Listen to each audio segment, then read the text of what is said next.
Meus irmãos e minhas irmãs, paz e bem.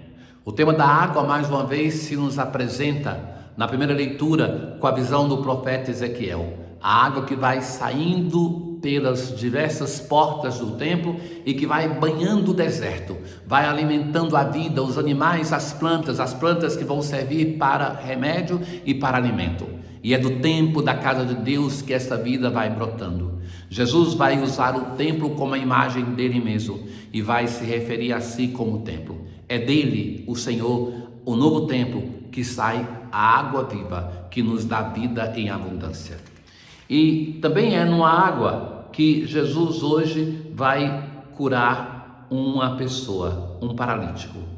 Ele ali, então, está vizinho à água e antes mesmo de entrar, que não conseguia fazer sozinho, o Senhor o cura, causando um grande problema e acirrando a relação dos judeus com Jesus, porque ele fez isso em um dia de sábado.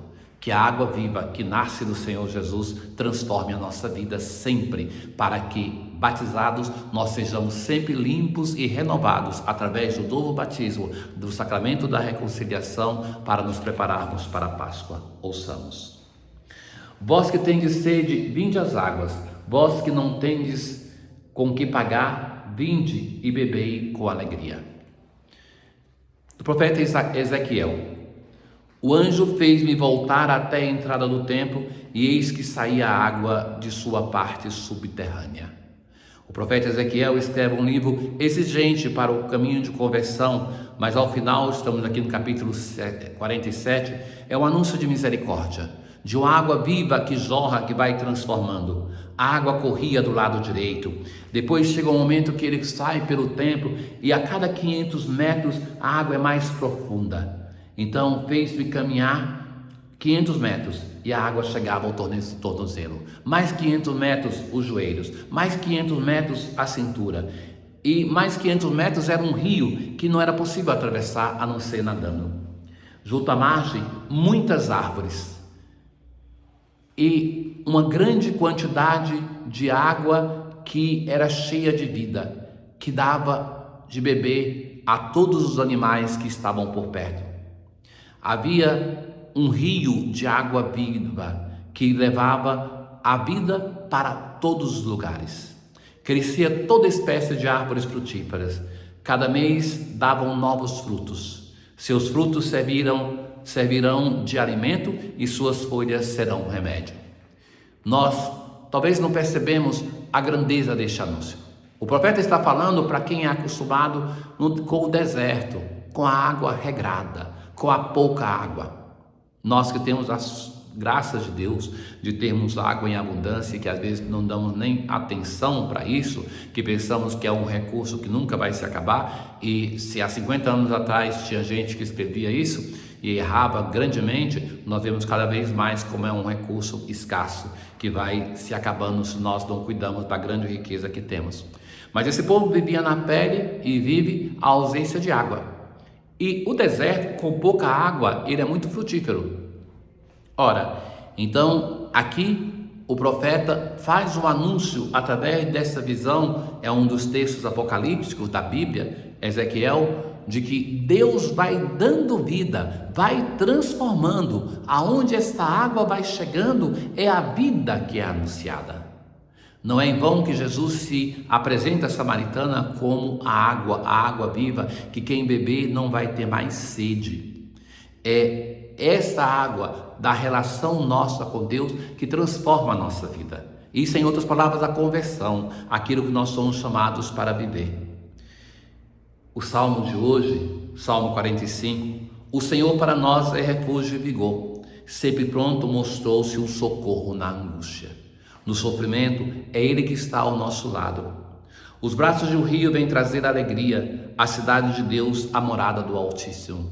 O rio, a água que nós ouvimos na primeira leitura e que se torna um tema de louvor, de agradecimento. É Ele, o Senhor, que nos dá água e mais que isso, Ele é a própria água que em nós vence a nossa sede. Lembram-se do que o Salmo vai dizer? Como a corça suspira pelas águas correntes, assim minha alma suspira por vós, ó meu Deus. Conosco está o Senhor do Universo, o nosso refúgio é o Deus de Jacó. Na aclamação ao Evangelho de hoje, criai em mim um coração que seja puro, dai-me de novo a alegria de ser salvo. É a súplica constante que nós fazemos com o Salmo 50, que o Senhor tenha piedade de nós. No Evangelho de São João, nós estamos aqui hoje, mais uma vez, diante de um dos poucos milagres que narra o evangelista João. Houve uma festa dos judeus e Jesus foi a Jerusalém. Apresenta para os seus leitores que não conheciam a estrutura do templo, que ali tem a Porta das Ovelhas, uma piscina com 5 pórticos, chamada Betesda em hebraico. Betesda quer dizer Casa da Misericórdia, por causa daquilo que acontecia. Ali ficavam muitos doentes, cegos, coxos e paralíticos. E de vez em quando descia um anjo, tocava as águas. Enquanto a água se movimentava, o primeiro que entrasse era curado. E então ali tinha um doente que tinha 38 anos, que estava ali doente. Jesus viu o homem deitado e, sabendo que estava doente há tanto tempo, disse-lhe: queres ficar curado? O doente respondeu: Senhor, não tenho ninguém que me leve à piscina quando a água é agitada. Não tinha quem o conduzisse. Então Jesus se substitui à pessoa que vai ajudar e à água que se movimenta. E vai dizer para ele assim: levanta-te, pega a tua cama e anda. Não deixa a cama, pega a tua cama, pega a tua história, carrega contigo. Não esquece que você estava ali, na beira daquela piscina, querendo ajuda, e foi esse Senhor que te permitiu ser curado sem entrar na piscina, que é sempre uma imagem do batismo. Então, a piscina que regenera, que perdoa, que dá a vida, as águas do batismo. Por isso, isso era num dia de sábado, e isso vai deixar os judeus furiosos, quando veio aquele homem carregando a cama, que não podia fazer em um dia de sábado. É sábado, não te é permitido carregar a tua cama. Ele respondeu: aquele que me curou disse, pega a tua cama e anda. Eles perguntam: quem é aquele que te curou e disse isso? Ele não vai saber. Mais tarde Jesus encontra o homem no templo e lhe disse: eis que estás curado, não voltes a pecar, para que não te aconteça coisa pior. Merece, meus irmãos, uma consideração esta frase: não voltes a pecar, para que não te aconteça coisa pior. Aí logo nós pensamos que isso aqui é uma ameaça de castigo. Se ele pecar, ele vai, por exemplo, voltar a ser um que não pode mais caminhar. Mas não é isso. É porque o próprio pecado já é uma coisa pior do que a doença. É isso que Jesus está dizendo. O que vai acontecer de pior com quem peca é o distanciamento de Deus, o distanciamento dos irmãos, as consequências do pecado.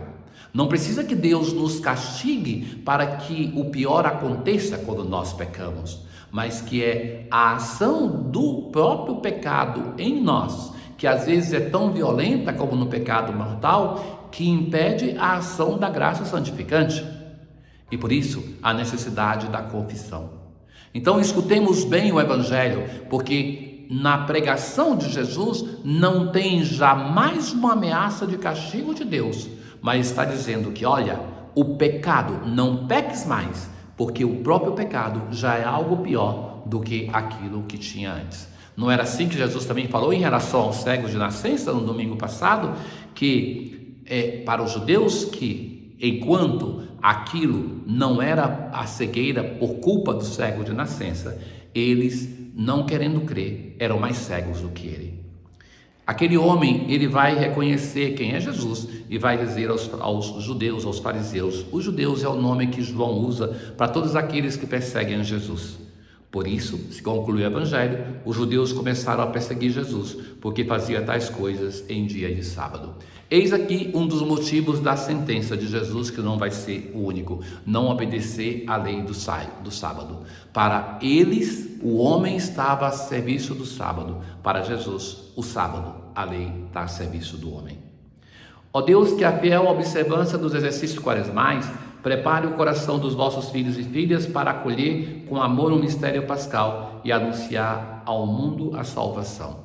Tenham todos um bom dia. O Senhor esteja convosco, Ele está no meio de nós. Abençoe-vos o Deus Todo-Poderoso, o Pai, o Filho e o Espírito Santo. Paz.